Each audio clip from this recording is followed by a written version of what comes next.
Okay, so hello everyone. Today we are going to talk about equilibrium. Okay, so I am gonna do equilibrium and friction all together again, all together, not as a separate units. Just like one little unit, because in friction it is also in applied mathematics it is also we are talking about equilibrium problems. Only in physics it is different. Okay, so yeah, that is about it. So I'm gonna do this like this. First of all, okay, wait, I'm gonna do this like this. I'm gonna remind the theories that we learn in equilibrium and friction. Like, we don't need to go like very deep in like physics. In combined mathematics we only need to like get the basic idea, but I will try to explain deeply and like when it comes to theorems, how it came, just like that. Okay, so I'm gonna remind you all the theories, and then we will solve problems. For equilibrium, in my mind I have like, we can do like from 2024 to 2000, not maybe 2025 also, to 2000, all the problems. I will start from 2025 or 2024 or something like that, because like if I start from 2000, like they are in before 2011 we got essay questions from equilibrium before 2011. So those questions are hard. But when it comes to after 2011, it is, I am not saying it is easy, but those are short questions, no? So the tension is a little bit maybe like when it like tension, if we put if we compare it like a cup and a little something, okay, I don't need to explain, you know what to do. Okay, you know what I am trying to explain. Okay, so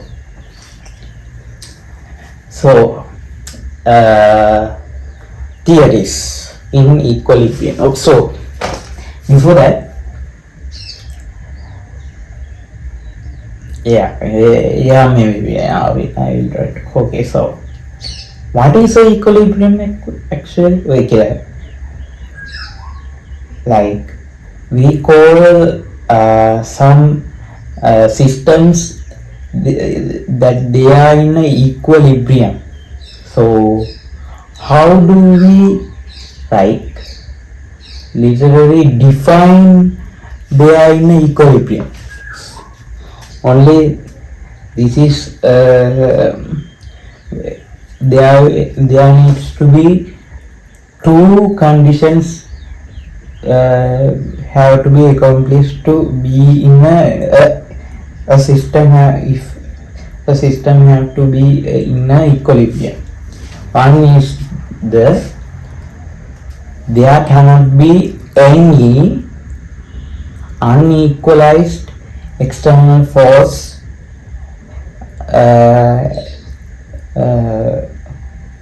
in the system.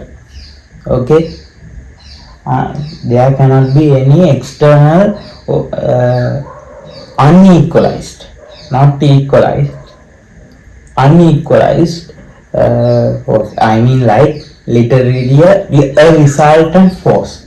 There cannot be any resultant force, and there cannot be literally any torque, couple, normal movement. No, there cannot be any there cannot be any moment in the system. If those conditions are accomplished, we say the system is in a equilibrium. So like when it comes to theory part, yeah, that is like okay, but like in like to our understanding, I will explain what is the meaning of this. Okay, so the resultant force part. Okay, so we define equilibrium as like this. If there is no motion, or the system is going through a uniform velocity, then we call it the system is in a equilibrium. Like literally we can see, like if a system or maybe object is not moving, then or it is not moving, or it is not rotating, then we can say literally it is on equilibrium. It is not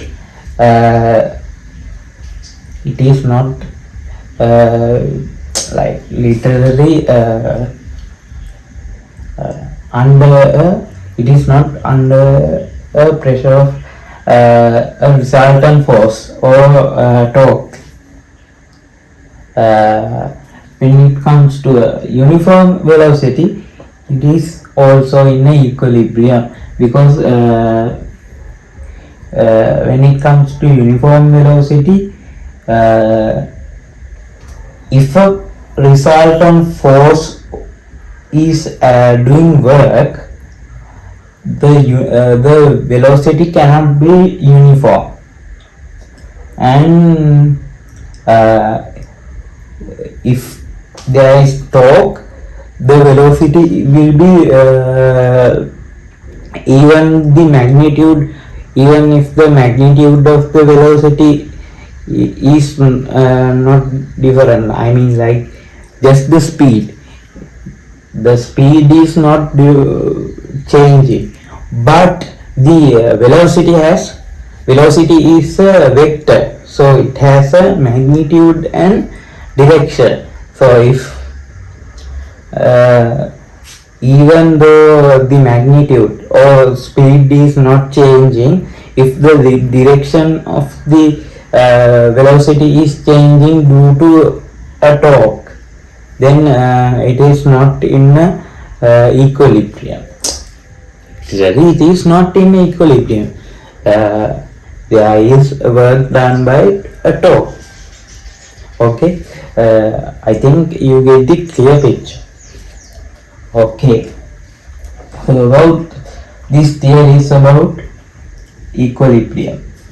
Okay, when it comes to like two forces, when it comes to two forces, if a object or system is under two forces, to be in a equilibrium, those forces need to be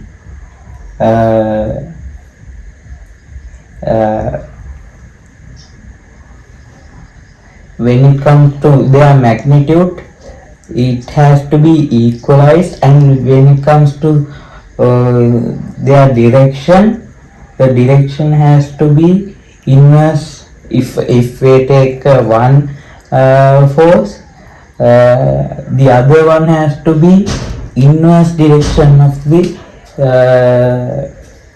previous one, and they need to be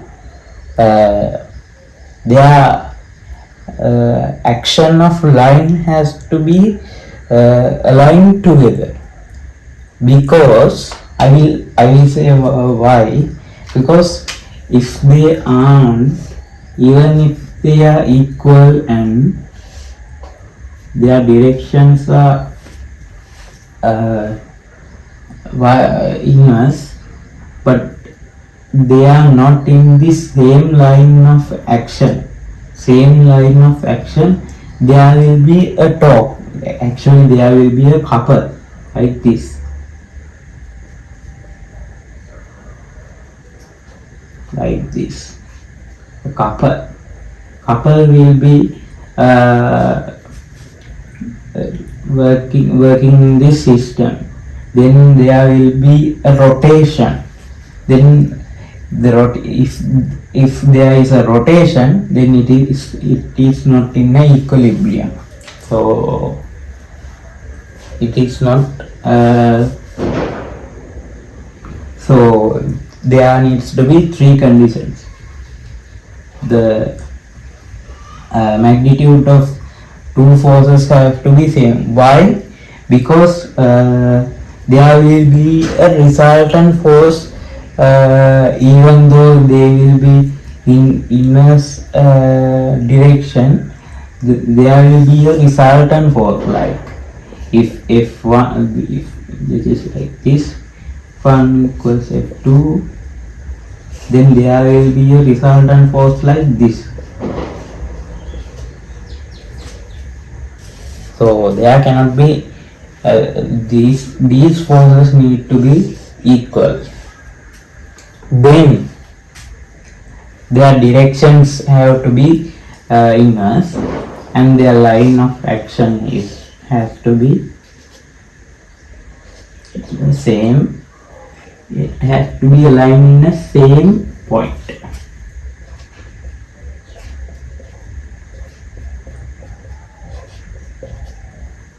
If these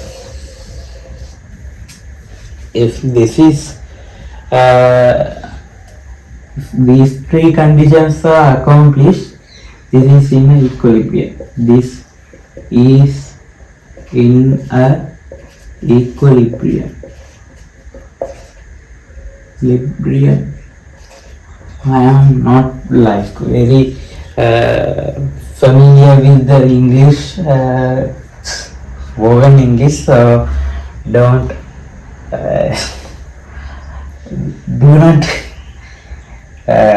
judge my teaching from that. When it comes to problems, you will understand. Okay. Okay, that is about two forces, and there is something like this. Just like in equilibrium problems, sometimes we need to, like when we, I will answer that, but in some like in equilibrium problems, we always try to get the system into a only working on three forces, not more than three, only three, because we can use forces of triangle, or maybe we can go triangle of forces or Lami's law, like that. We always try to like reduces the forces into three forces. There is a theorem, I will explain that. When it comes to reducing forces, if oh, I forgot, these forces have to be parallel. Because I said the direction, but when it comes to equilibrium due to two forces, these forces need to be parallel. Okay, so like if think like this, there are two weights in a system, like this will come in handy when it comes to problems. We need to reduce forces. We can if this is the forces acting, we can do like this. We can reduce these two forces into one force, W1 plus W2. This is you know this from physics, center of gravity. This is divided in like this ratio, W2 W1. This is a ratio, not a length. The length is divided like this into ratios. Like even if the direction was like this, we can get it like to this. Okay, if W1. Even if we don't know, it will be the final answer would be minus, so we can get the actual we can use like this. Okay, magnitude, no, modulus, we can get it like this. Okay, this is from center of gravity. I am not gonna prove that because it is from actually, maybe I will try to prove it. Oh, okay. I will prove it. I will prove it.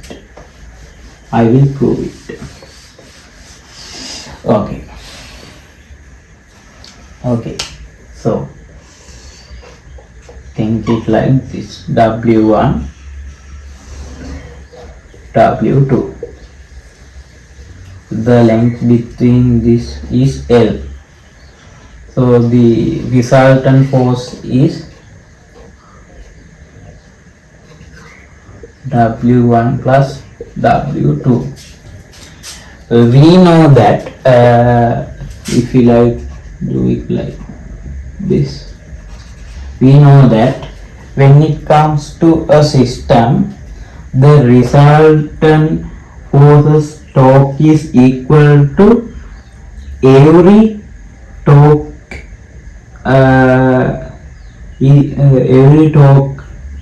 that is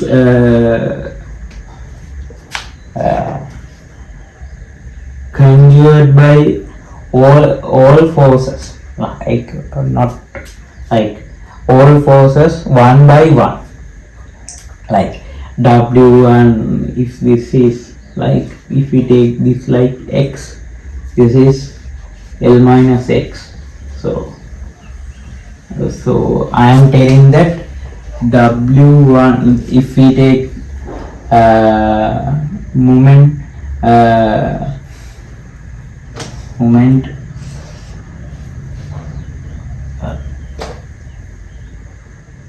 anti-clockwise to B, the result W1 W2 L minus X equals W1 L. I am telling like this.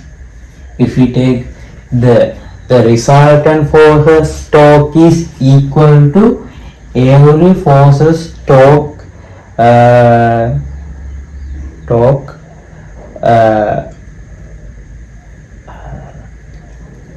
like geometrical addition. Yes, geometrical addition, every forces torque, geometrical addition. Yes, I am saying like this. Okay, I think you get the picture. So we are gonna prove that. Okay, we need to prove that this is like this is a length. Maybe we could go like this. We could go like this.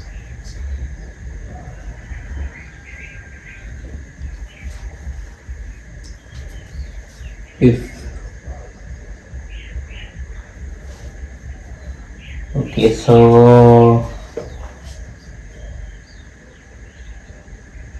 this is divided into mn ratio. This length is AC equals to m plus n m L.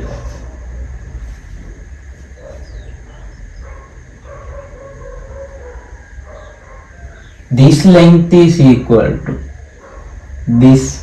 We can write this as like this, but we don't need to do it like that. We can do it like, yes, yeah, maybe can be like written like that. Okay.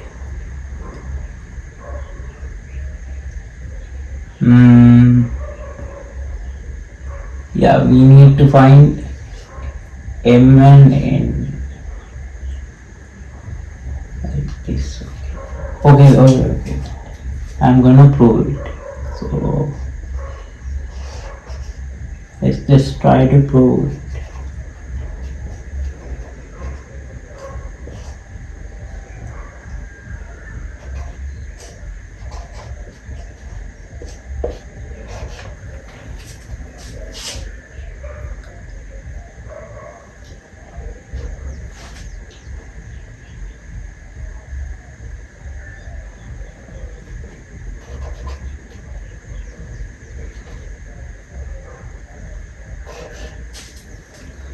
L to L.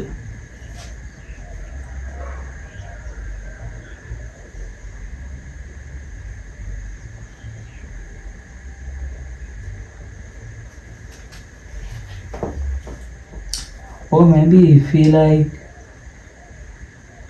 maybe no. We are not doing this as ratios. We are doing this as lengths. Okay, lengths, not ratios. We can then get a ratio later. Okay, so W1 plus W2. If we take like this,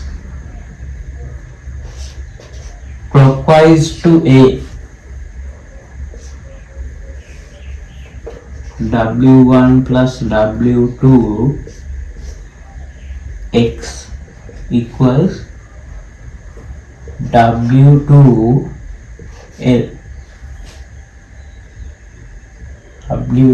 L. Then we can say like this.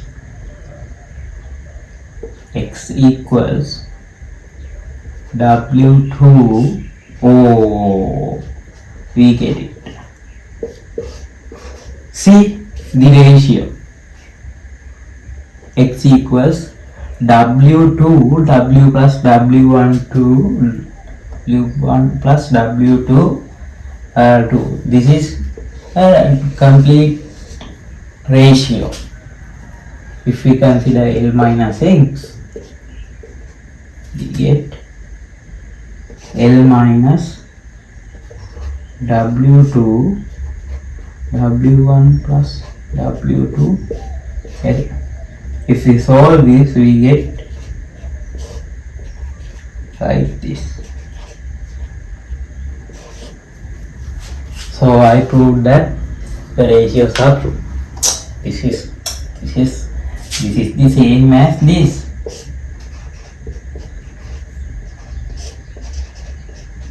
These are ratios. Mn. So W2 and W1 is ratios. You can understand it. I think you can understand.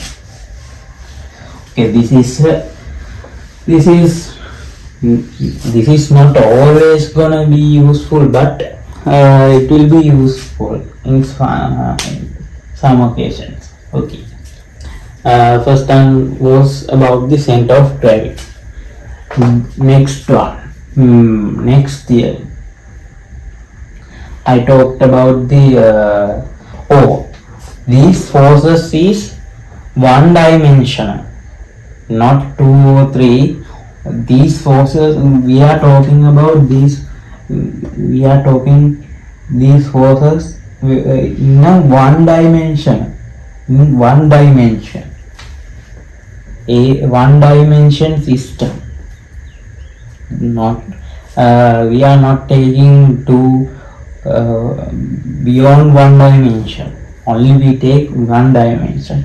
Like if we take a vertical cutoff like this vertical, if we cut air like this vertically, then we get a paper like vertical paper. That is 1D, one dimension, like this, one dimension, like this board, one dimension. Okay. Then we are gonna talk about what? Maybe we will come to the when it comes to 3 forces. Okay, so when it comes to 3 forces, like if 3 forces are in a system, if the system is in an equilibrium, if the system needs to be in an equilibrium, there are some conditions need to be satisfied to be in an equilibrium. First one is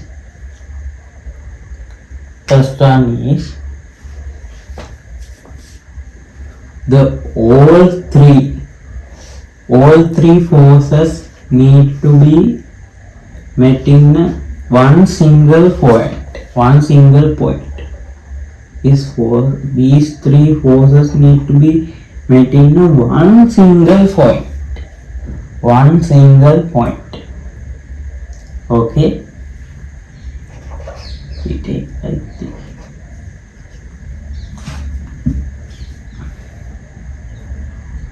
Okay, just like that. And if we take 2 forces separately, their resultant has to be equal, and their resultant's magnitude has to be equal, and the direction needs to be inverse of the remaining force. Okay, you get it? if we take like this, like if we get the resultant of W2 and W3, it's need to be and that force needs to be also in the same action of light, in this W1 plus W3 plus W2, just like not plus, maybe like the resultant force, resultant R. This forces need to be like this, or it cannot be a equilibrium. If R unequals W1, there will be a resultant force between R and W1. So there will not be a equilibrium. So that cannot happen. So how is this, like we need to prove this, like why why need to be maintain a single point, like same single point. Okay, I will prove that. Why I will answer you. I will answer the question why. Why? So think like this. These are not in the same. These aren't meeting met in the same point. These are separated. Okay. Think it like this. Okay. If we take resultant of these three forces, it needs to be zero. You know that two forces, the two literally get the resultant to be equal to zero. There is no need to be like to make in a single point. We just can get the resultant by just by like separating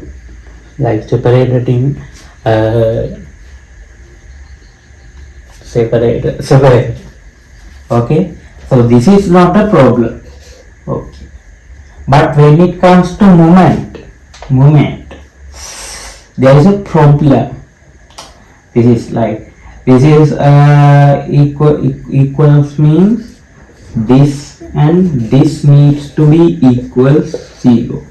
I mean the horizontal forces and the vertical forces.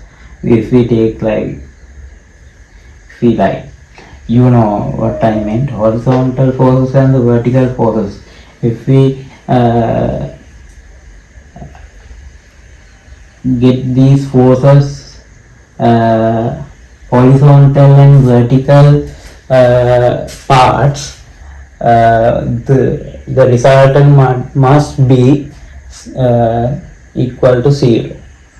Both need to be zero. But when it comes to moment,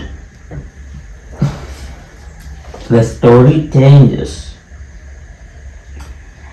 Like if we don't think about three forces, all like literally don't think about three forces all together. Just take two forces. Just take two forces, right?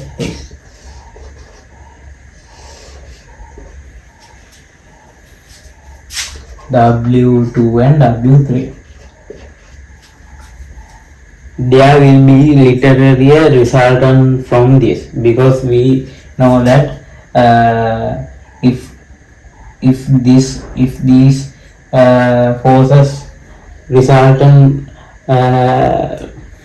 is true is equal to 0 when only the W3 equals W2 and W3 must be like this. So but W3 is in here, so there will be a resultant between W2 and W3. We get R. But if this R is like this, same line of action, direction is inverse and equals to W1, the final resultant will be 0.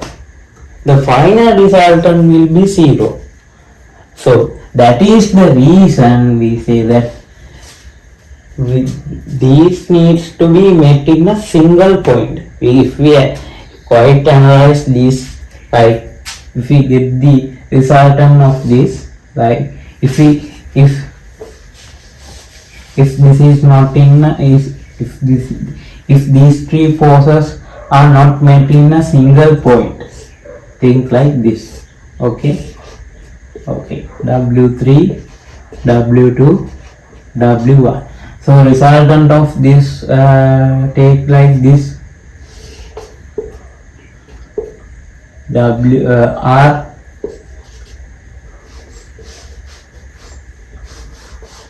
Now what? There will be a torque. Even if these are equals, there will be a couple. So couple of moment. So it needs to be met in a single point. Okay, you get the point, right? Okay, then to the next one. Okay, so there is lot of benefits when we reduce all the forces into three forces that are met in the same met in a single point. Forces means their action of line. Okay, this was like if we represent like this, their action of line needs to be met, not the force. Like we sometimes we get we do like this, like I don't remember the word for that, parimana. Like if we represent forces magnitude by the length of their line of action, like this is going here, this is going here, but we represent it to understand their magnitude. That is a thing. Okay, so when it comes to, so why the 3 points? We are considering 3 forces. Why we are not considering 4 or more than 3 actually? When it comes to 3 forces that are in a system, in one dimensional system, and in equilibrium, we can use triangle of forces, triangle of forces,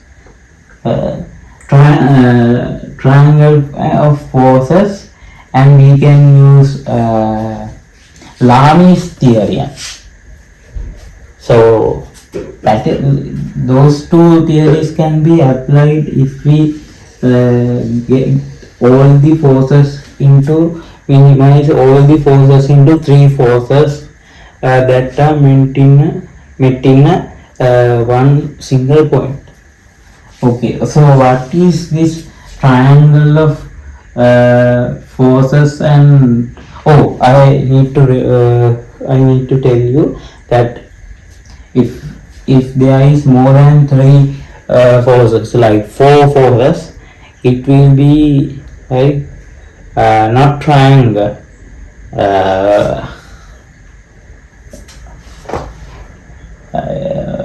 What is it called? Quadrilateral of forces. When it comes to five forces, I don't remember the word. I don't know. When it comes to six forces, hexagon of forces. Yes, just like that. There is the existence of those things are real, but those are complicated to very complicated to analyze. But triangle of forces is very easy to analyze. Okay, it is draw like this. We take one force at a time. If we take like this, W1, W2, W3. This is vertical now, so I will take first W3. Then we represent another force from the from the arrowhead of the previous one, either W2 or W1. If we represent W2 like this, then W1 will be, then the last force needs to be met. The last force needs to be met to the starting point of the first force. This W1. This is called triangle of forces. If we use like I use W3 as the starting force. What if we get like this W1? Okay, W1, W2. You need to understand. We need to draw these things, these forces to meet. Like when it comes to drawing these forces, we need to draw it like when like draw them like to meet in a single point. Okay, so W1 and W3, then W2. If I stop W3 like this, then I cannot draw W2. So I need to be careful when it comes to drawing triangle of forces. It needs to be met the starting point. Okay, so you can get the idea. Sorry about my English pronunciation and stuff. I am very slow when it comes to English pronunciation, because literally I learned this subject Sinhala medium. So I am trying my best to teach you this. I have the concept in my mind. I need to just represent them in English. Okay, so okay, that is triangle of forces. We can why are we actually drawing a triangle of forces? Okay, think like this. Okay, if the triangle of forces be like this or something like this, we can use trigonometric stuff, sine law, cos law, not tangent law. There is a tangent law, but it is not considered tangent law meant this. a plus b, so a minus b, if both are the same, this is tangent law.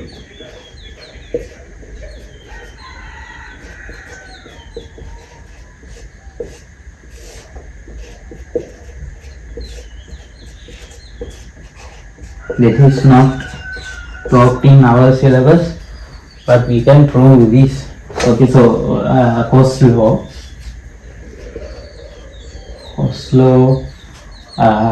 Cot law, other geometrical stuff that we learn in O level and A level.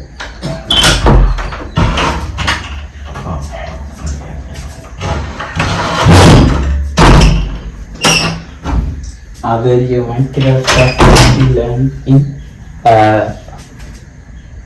O level and A level. Okay, I will tell them too. Okay, so I will remind you those laws. What is sine law? Okay, sine law.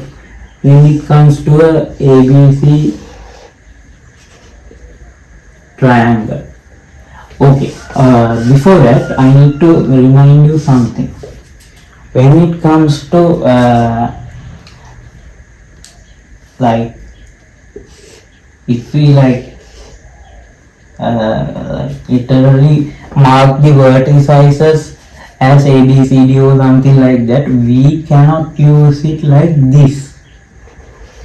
We need to start from one point and go in the same direction, go like in either anti-clockwise or clockwise. A, B, C, D, not C, D. Because it is important to represent like this. If we don't represent like this, the problem, the simplification will be wrong. So we need to understand that. Okay. So what are the, if we consider standard ABC triangle. What is a standard triangle? Okay, A, B, C. Standard triangle meant is this angle is A, this angle is B, this angle is C. This part is simple A, this part is simple C, this part is simple B.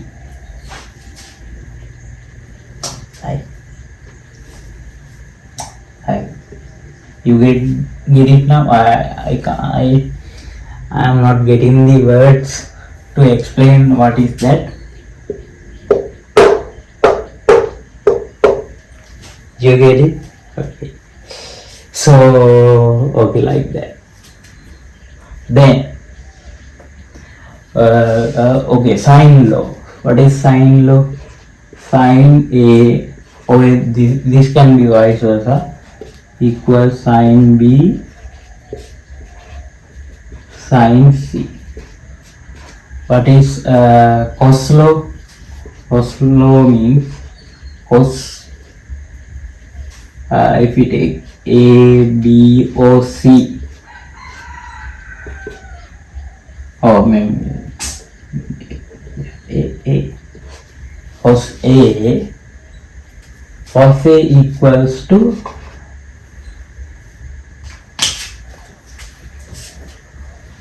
represent it like this. Cos A equals to B square, not A parts, not inverse A parts. C square minus A square, cos A divided by 2BC, not A. Okay. This is cos law. Cos A, cos B, we can write considering this. Then cot law. What is cot law? Okay, this is not a when it comes to cot law, it is only useful in like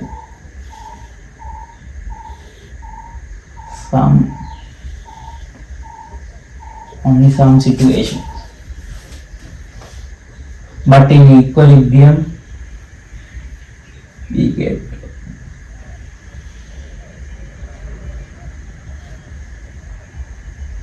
if this BD and BC, if BC is divided like this ratios n to n,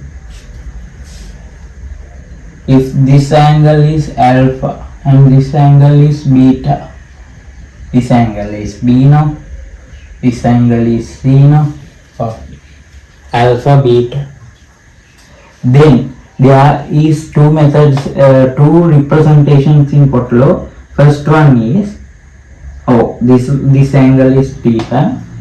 This first one is m plus n cot theta equals m cot alpha. It's not n, theta's inverse, m cot alpha minus n cot beta. The other one, second method, m plus n cot theta. Okay, theta's part, n cot, not C, n cot B, n cot B, n cot C. And remember this, if we consider theta, not theta, if we consider this angle, if we know that it is phi minus theta, if we write it like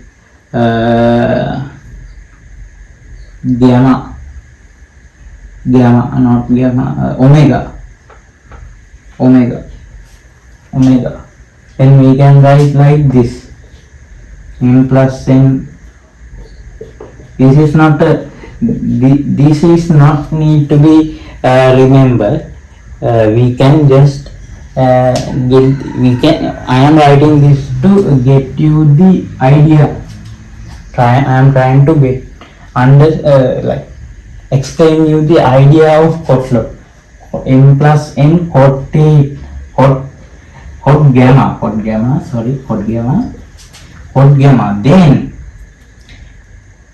Then n cot beta.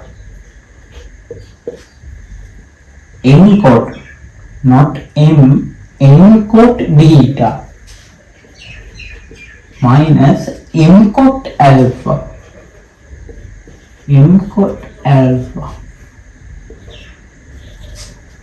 Okay. Again, m plus n, the other method, cot gamma, not gamma, cot omega, m cot C, n cot B minus n. You get it? This is cot law. I will try to prove this. I am gonna only prove one of this. Okay, this alpha beta thing, I am gonna prove it one time. How do we prove cot law? From using sine law. Okay. When I was trying to prove cot law, I was distracted by some other things, so here I am gonna try this time. This time this is gonna be fine. Okay, first of all we need to prove m plus n cot theta equals m cot alpha minus n cot beta, right? I am proving this because this law is only found in applied mathematics in equilibrium. So I am gonna prove this law due to that. I am not gonna prove sine law and cos law. So according to sine law, if we use sine law in ADC triangle, we get AD divided by sine, this angle is phi minus theta plus beta, sine phi minus theta plus beta. Okay, now then we can get the ratios can be used as length as well when certain conditions are met. So in this we can use ratios. We don't have to use lengths. So then we can get n quotient sine beta.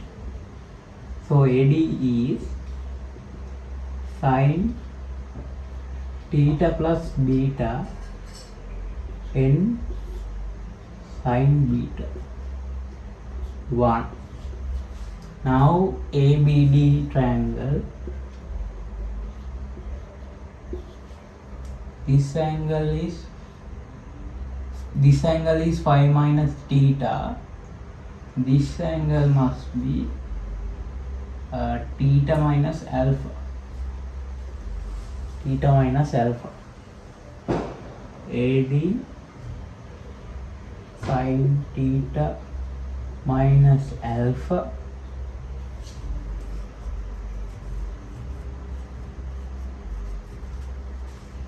equals sin alpha, not sin alpha, so m sin alpha. AD equals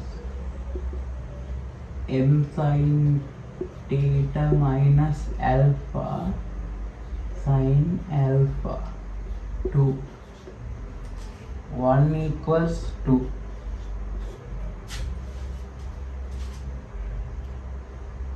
N sin theta plus beta, sin theta cos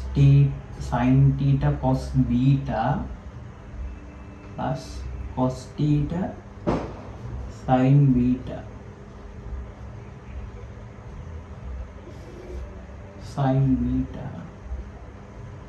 equals to m sin theta cos alpha minus cos theta sin alpha.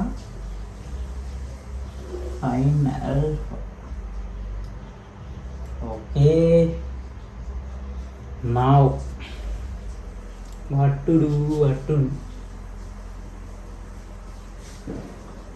We are gonna go. I'm gonna erase this. We need cot.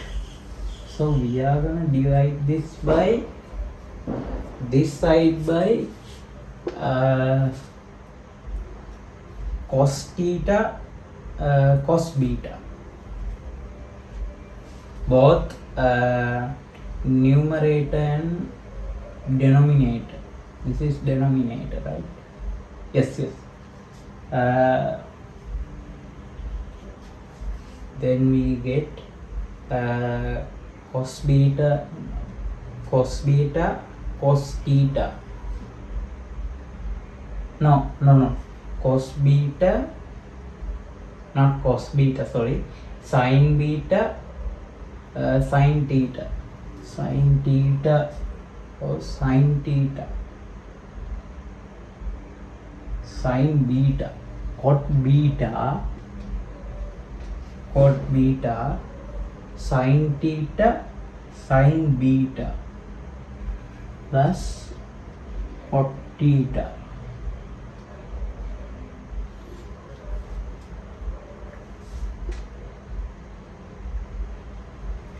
Sin theta, we are going to divide this by sin. This is also divided by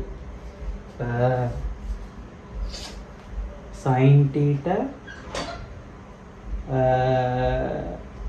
sin beta, like literally sin beta, sin beta, sin beta, sin beta, sin theta. Sin beta will be sin theta is here, and it will be going through here. Okay, this side by I am doing simplification faster. Okay, think with me. Okay, second time we are gonna divide both numerator and denominator by cos theta and sin alpha. Okay, cos theta,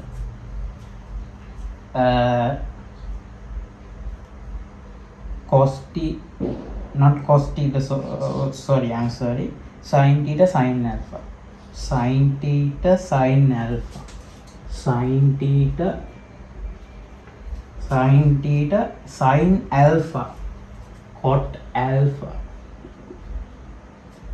sin theta, cot sin alpha. This will be over sin theta, sin alpha, sin alpha, sin alpha, sin theta, sin theta. Sin theta will be removed. Then we get n cot beta plus n cot theta equals m cot alpha minus m cot theta. Okay, now you are gonna go get cot theta like this, m plus n, m cot alpha minus n cot theta. So I proved cot law using sine law. Okay, only this, the other one is also can be alpha and beta will be removed, and this will be used as like if this is theta, this is c, then we can use phi minus theta plus c, like that. The same method, you can use the same method to prove that. Okay, cot law is proven. Now there are other geometrical things to consider to solve equilibrium problems. What are those? First of all, this one.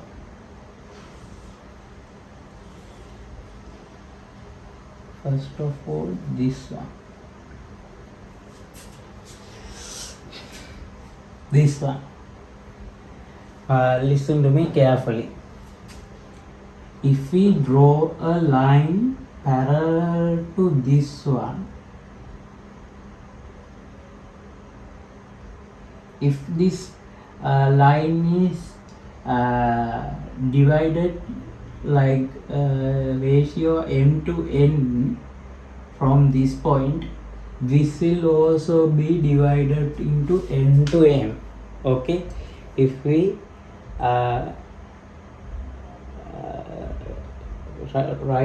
if we draw a line parallel to this line, and this point is divide this part to m to n ratio, then this part is also divided into n to m ratio. So if this is from this we can get like this one also too. If this is okay, if this is divided into divided into same equal parts, then this also will be. I am not telling these two are equal, I am telling only the ratios are equal. Ratios are equal. I said that ratios can be get into lengths, but I said certain conditions have to be met. In this court law, the lengths are going to be simplified, like they are going to be disappear when we simplify those. That is the reason we get ratios as the lengths, but in this it is not happening. Okay. Then we have Apollonius theorem. This is rarely used, but it is in the syllabus. Apollonius. If the median, what is median? Median is the one that when we consider a vertices in a triangle, if it divide the what we call face to face part, divided the face to face part into equal parts, then it is called median. And medians and there is a other point, this is not very not actually useful in equilibrium, but I will tell. Yes, I will tell more of those stuff. In medium, the center of gravity of triangle is dedicated, and it is divided into 2 to 1 ratio. Vertices, from the vertices 2, from the other part 1, from the vertices 2, from the other part 1. Okay, so Apollonius theorem says that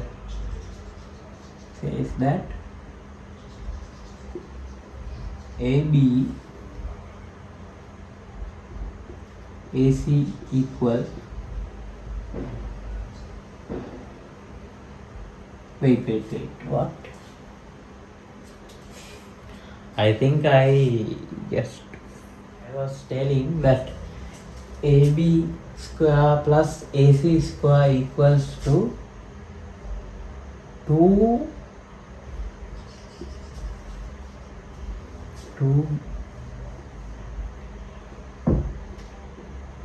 multiplied by AD square plus either BD square or DC square.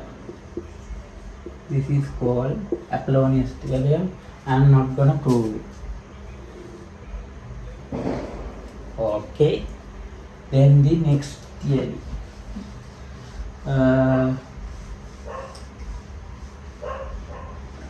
I'm gonna talk about, what is it called? Samantarashray. Parallel quadrilateral.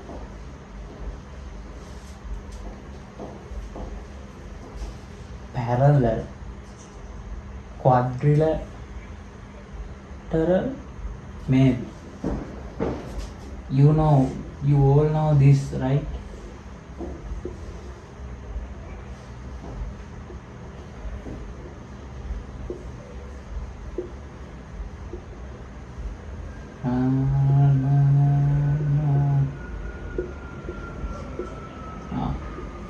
These are the geometric features of this one.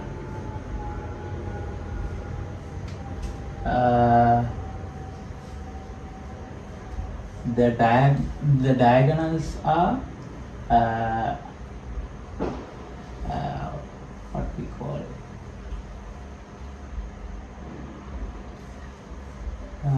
divided into equal two parts like this, but the diagonals are unequal. Okay, this is the normal parallel quadrilateral. I don't know Samantha aspect. Okay, oh maybe I will. Sorry. Good. Again, drawing.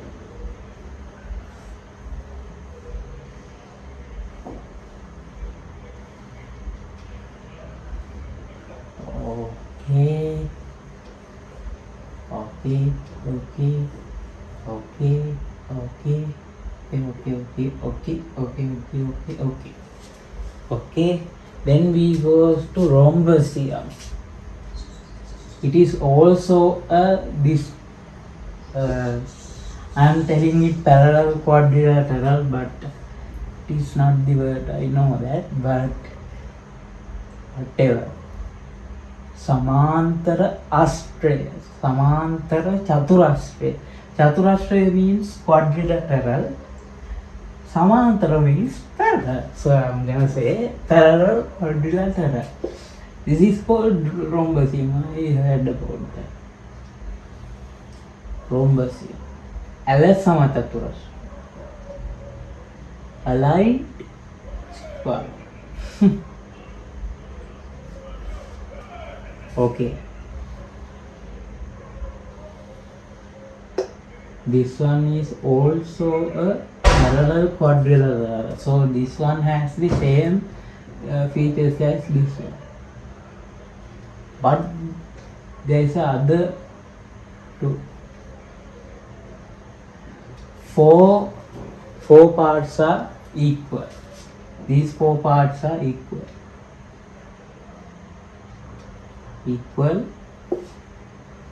And these are divided in like this, like aligning 90 degrees. Diagonals aren't equal, but they are divided into same size.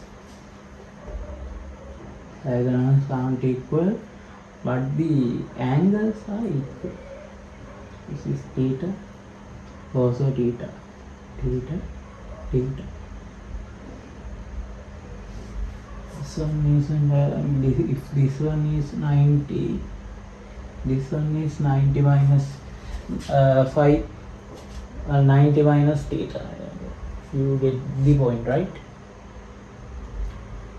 Okay. Now we going to with the red triangle. This one is 90.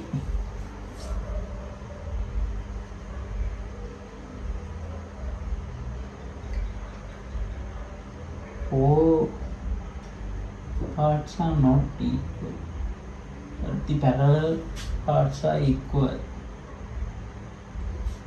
But the diagonals are equal. This, but not divided into like 90 degrees. This is alpha, this is beta. The angles are not equal. When it comes to square, it has the magic. All parts are equal.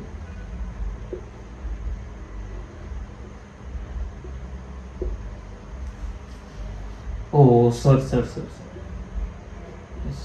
my bad. My bad.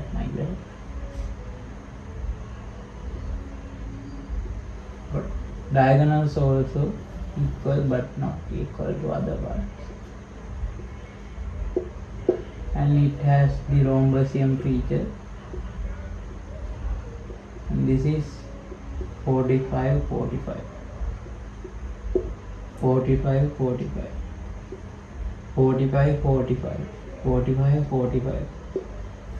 Okay, so this is also useful in vectors and one-dimensional forces. Okay, now we are going to talk about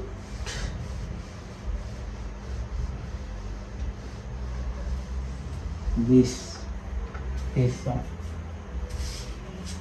Oh, there was a geometric theorem that I have to tell.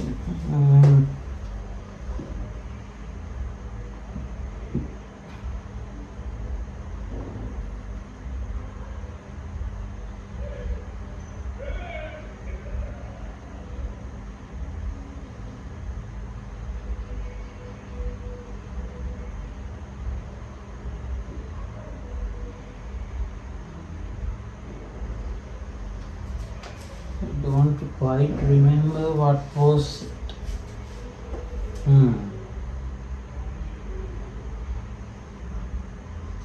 I really don't remember it. Think. No, I'm not getting it. If I remember that, I will tell you. So there is other.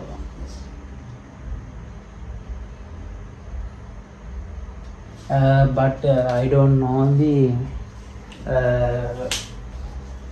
words to it in English. We call them Antarvurta Kendra, inner circle center. Then Parivurta Kendra, නැත්තම් පරිකය outer circle center. ලම්බ සමච්ඡේදක කේන්ද්‍රය, perpendicular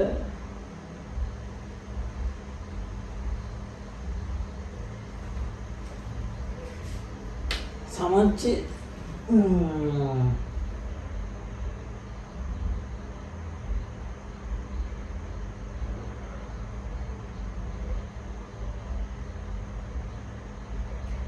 I don't actually remember. Yeah, like that. Then we have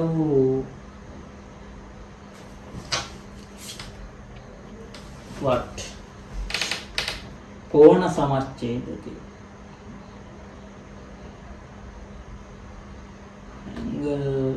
Angle. ලම්බ කේන්ද්‍රය, perpendicular center. But those are actually useful in coordinate geometry. When it comes to coordinate geometry, I will try to remember that. About the other one. This one you know. Half circle triangle.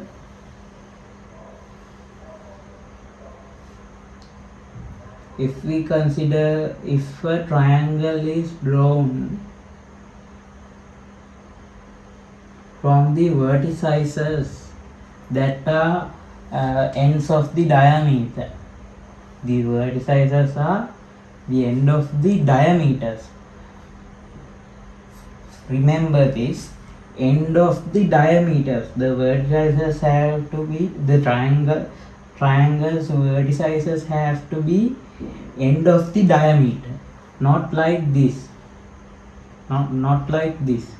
If we think like this is center, it cannot be a radius. It cannot be a radius.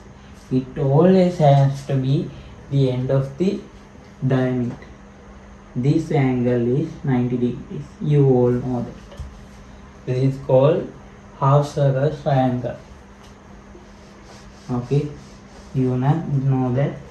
Then we have this one.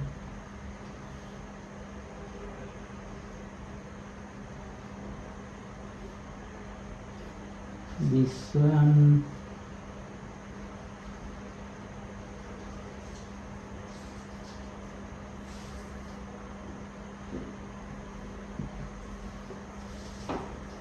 Sorry. Then we have this one. Not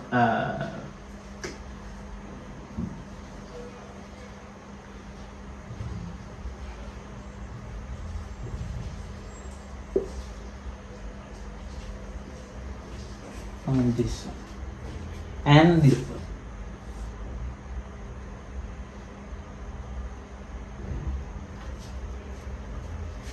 We know all about that in O level. What others? This is not very actually useful in a uniform half circle. Uniform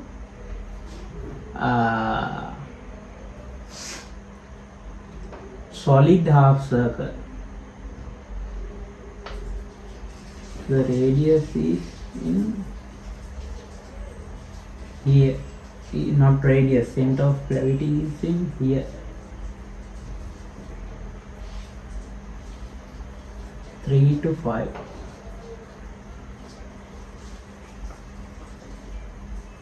Unsolid is the what we call puhara. Not solid, unsolid. If it is not a solid, not half circle, it is called half sphere. This is the half sphere. Then the radius is, then the center of gravity is here. Okay. When it comes to triangle, you know, cones.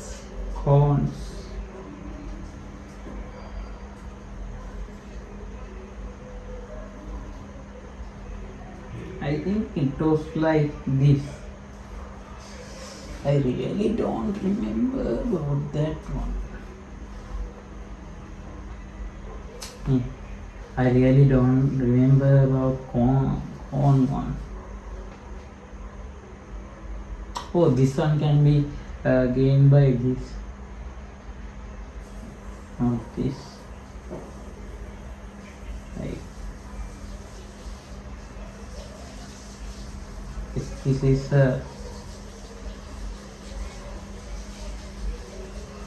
this is like a what we call it, a plain thin iron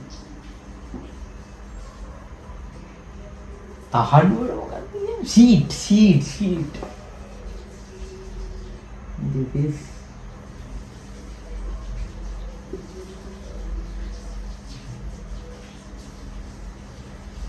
This is like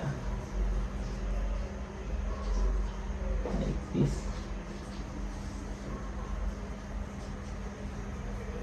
Center of gravity.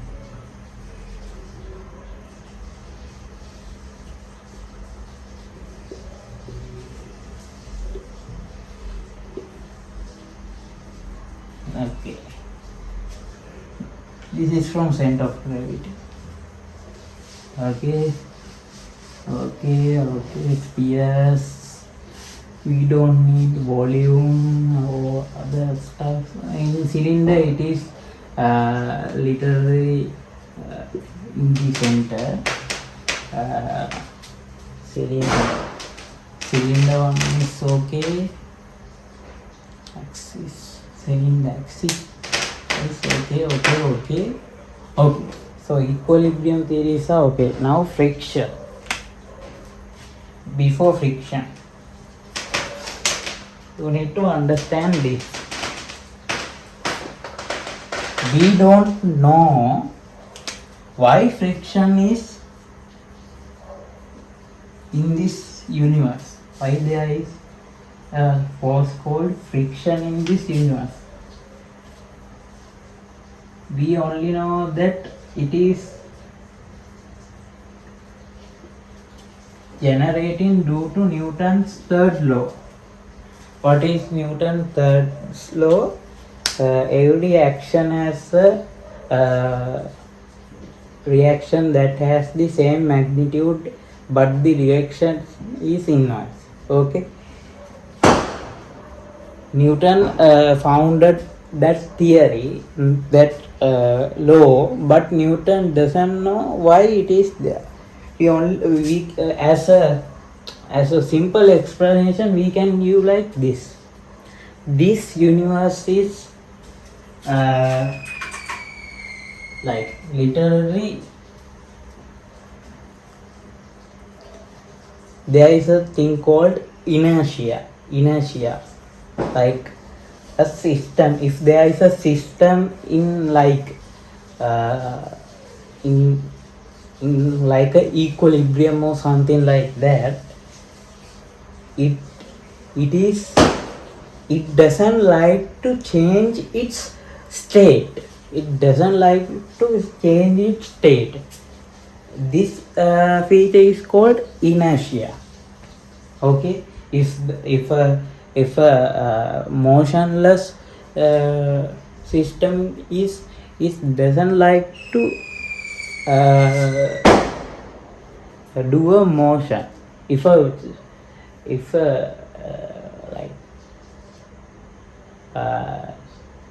like what we call, if a system is going in a uniform velocity, it doesn't like to change its velocity. Literally, due to this feature is called inertia. It is also used in like literally this inertia once like applications is like linear momentum conservation theory, then angular momentum conservation theory. We can get there. Okay, so friction. What is friction? Before friction, we have to know something about a thing called sliding. Lissima. In Sinhala, lissana. Sliding. What is sliding? Sliding means, if think a system or object like this, there is a motionless plane here. If this object is trying to do a motion relative to this, if this is motionless and this is trying to do a motion relative to this, it is always relative. Think like this one. There is an object, there is a what we call our in factories, you know what it is called. I don't remember actually what it is called. Think this is going v velocity and this one is going v velocity. Is there any relative motion? No, there is none relative motion. So in this scenario there will be no sliding. This is 0, this is going to be v. This is called relative velocity. If this one is like v1 and v2, there will be relative velocity, relative motion. If there is a relative motion acting, then the sliding is happening. Then if we think like this is trying to go like this direction, then the plane doesn't like that. Then the plane is trying to stop it stop it. To do that, he is trying to change its velocity to 0. To do that, it needs a acceleration. To do that, it needs a force. Then it gives a force. Then when according to Newton's third law, every action has its reactions that equals to its magnitude and direction is inverse. If this plane giving this F force this direction, then this object will try to give this plane this for this side, for this direction F force. But the plane is very big. Due to that, the plane cannot be moved that simply. So only thing that happened to go in is this one has a deceleration. The velocity will try to go down. Velocity will decrease. This is called sliding. Due to this is called friction. This force is called friction. This friction is not limited to between like planes and objects. No, this one is this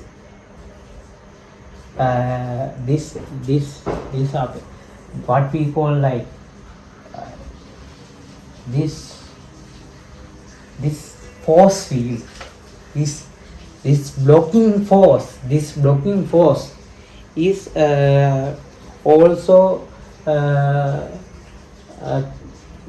generated in even in liquids, even in air.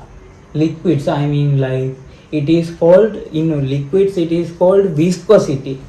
Not liquids plus air is tarala. What is tarala for?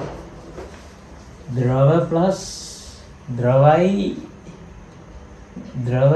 වායු එකතු වුණාම තරල කියනවනේ. තරල ගති විද්‍යාව.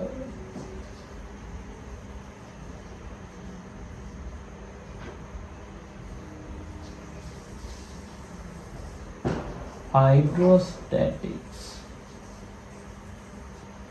ඒ ද්‍රවස්ථිතියනේ. But so this is called friction. So what about our moving? So some students will think that so we cannot move. If we try to move like this way, then there will be a deceleration in this way. No. That is not happening. When we try to move, think about our leg. When we try to move, this is our leg. We try to push the plane in this direction. We are pushing this plane this direction, like this. If this is the leg, just like this. So due to that, plane is giving us a force that is in this direction. Due to this force, we can move. If we are in motionless state, due to a force, there will be an acceleration. Due to acceleration, we are getting where our velocity is trying to increase. from 0 to whatever. This is it also happens in what we call tires. When it comes to tires are trying to, if the tire is rotating this way, then the tire is trying to push the plane this way. So the tire gets this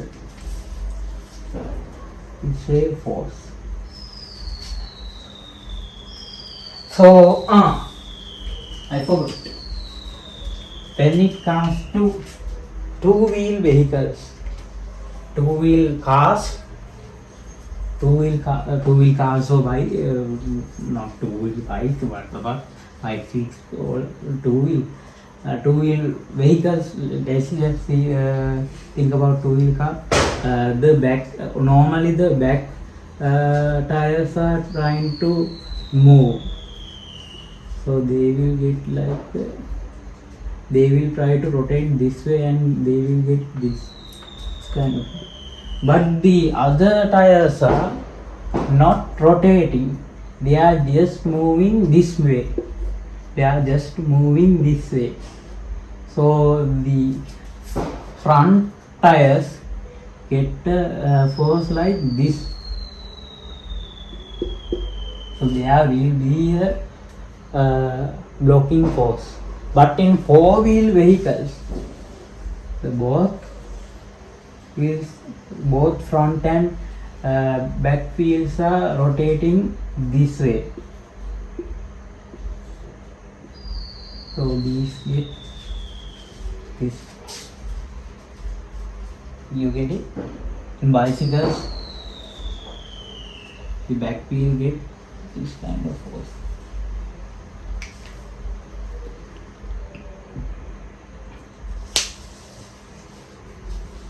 That is the reason when we stop accelerating, when this is not rotating, the bicycle will slowly try to get slowly deaccelerate due to the friction going to turn into this direction. Okay. In friction, when it comes to equilibrium, the friction and equilibrium are both like tied together in mathematics, in applied mathematics. Okay, now friction. There are three states of friction. One is static friction, the other one is limiting static friction, third one is dynamic friction. What are these frictions? Okay, let's discuss this. Okay, so friction. This is what is happening in friction. Think like this. This object is trying to starting to move little by little, like 1, 2, 3 ms, just like this. Then the force, the friction will be also increased. F1, F2, F3, the friction will be also increased due to velocity. But this increasing has a limit. This increasing has a limit. It cannot go to infinity. If that was happening, then we cannot like literally if we try to push any object, it will never be pushed back, pushed forward. This is not going to infinity. There will be a limit. It is called limiting static friction.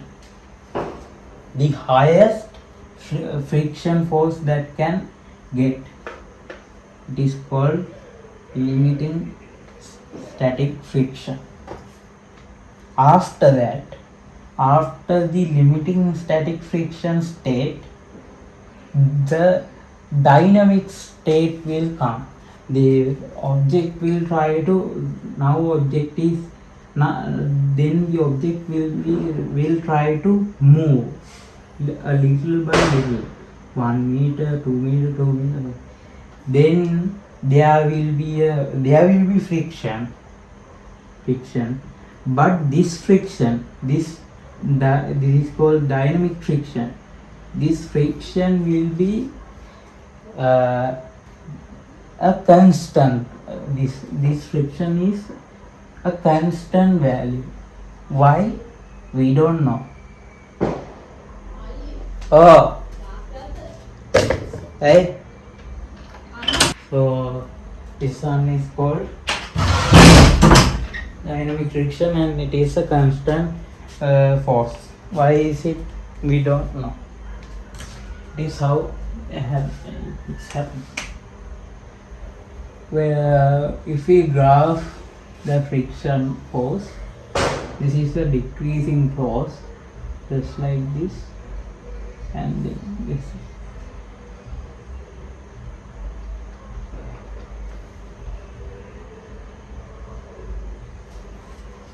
This is the limiting static friction force. This is the constant one.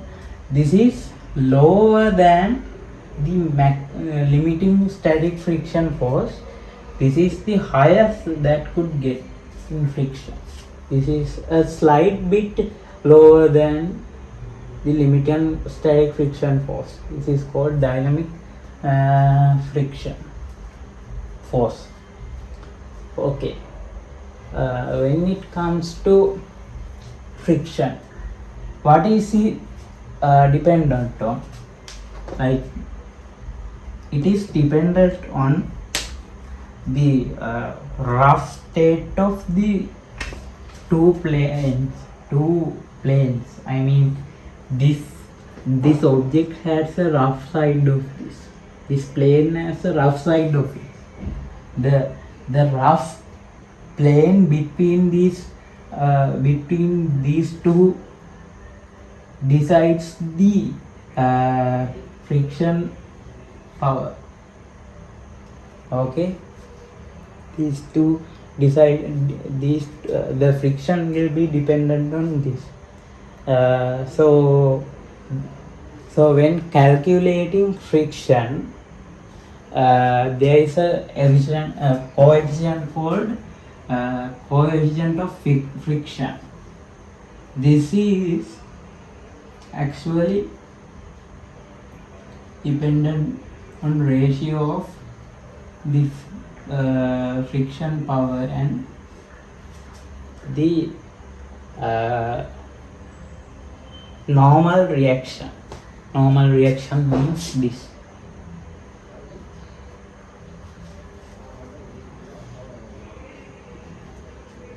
Know that normal reaction.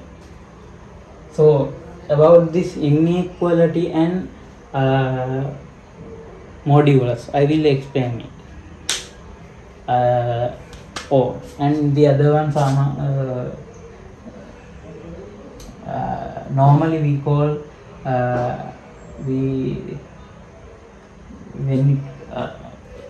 no, I will explain this. Okay, what is this? This is equal or lower than the ratio. What is no, not this side, okay. Sorry,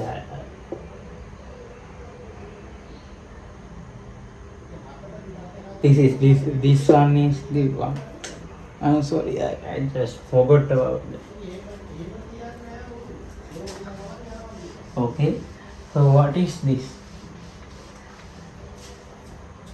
So this is called coefficient of friction. This is equals when it comes to these states, and in other states it is lower than this coefficient.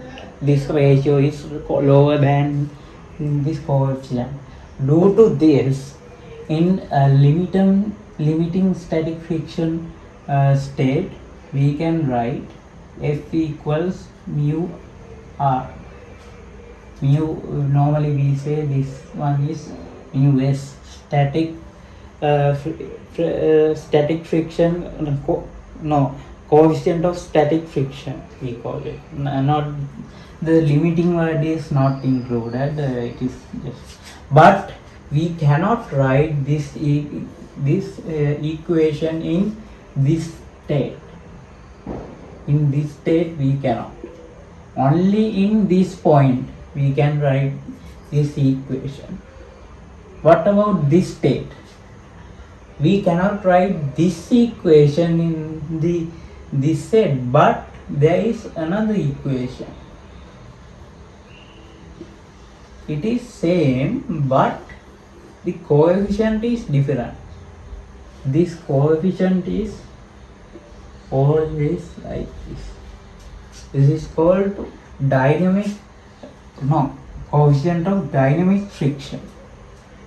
This only these two states, these equations can be written. In this state, we cannot write the equation. That is the reason there is a inequality, not a equality. There is a equal lower there. Okay, and remember this coefficient of friction isn't like this. This is wrong. There is no term telling that this is the coefficient of friction is lower than 1. There could be there could be places that this is happening, but this is very rare. This is like literally impossible, but it doesn't, that doesn't say this is right. No, this is not right. Only this can also be happen. Normally it would be like 0.3, 0.5, 0.75. It will be like this, but this can happen also. Do not misguided by the coefficients. There is coefficient of restitution. It is always like this. There are a lot of coefficients. Do not be misguided by that. Okay, friction. Now there is that there are two other theories I need to talk about in friction. So thinking like this. This object is trying to move this way. Okay, so there will be friction in this way, and the normal reaction will be this R F. The resultant of this force, these two forces, we say like this S. If this is lambda, then tan lambda equals mu. Remember that this This is the resultant and the normal reaction with the angle between the tangent value of angle between resultant of the friction and normal reaction, and normal reaction is called lambda and it is value called coefficient of friction. How to prove this? Okay, so we know that this is 90 degrees, so this is 90 minus lambda degrees.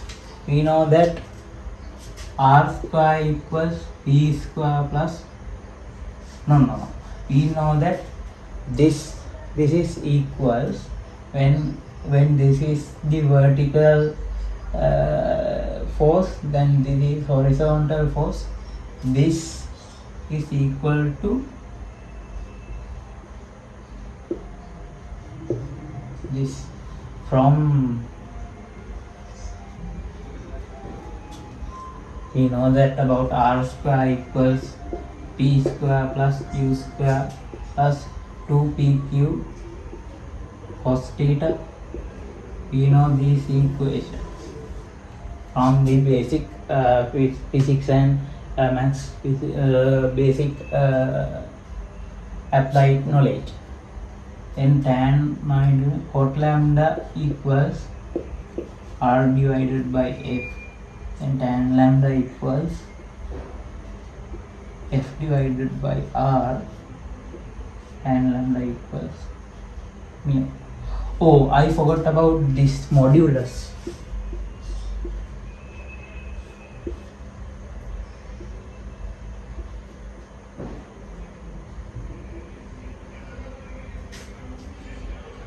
This is put it there because there is two reasons. One is coefficient of friction cannot be minus, that is the whole reason for it. The other one is when it comes to friction, sometimes we cannot decide where is the direction friction is going to happen, like either this side or this side.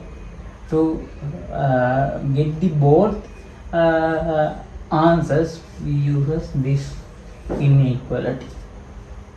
Okay, and the last one, this one is used to reduces forces into forces like friction and normal reaction into this S force. This is also useful in equilibrium to reduce forces to 3 forces. Okay, so remember this one. Last one is friction cone. What is friction cone? When there is lot of forces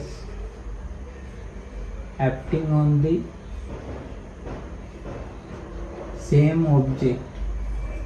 Think that there is two planes. The friction is the direction that friction is going to happen cannot be decided. There will be like think this it's